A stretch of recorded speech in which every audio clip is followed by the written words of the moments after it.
What's up? Hello guys! Ito po yung first game ko as Nolan. Bali practice ko lang po to. And first ko pong ginagawa is pumupunta ako sa blue buff. Inuuna ko yung blue buff since kailangan ni Nolan ng blue buff.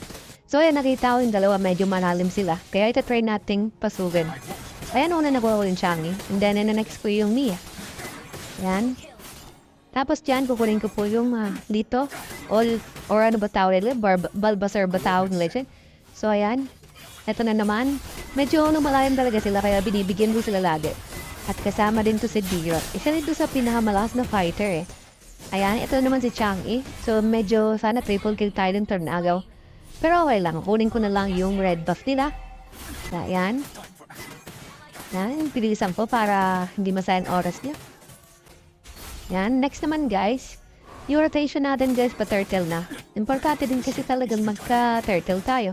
Kasi, nabibigyan natin ng advantage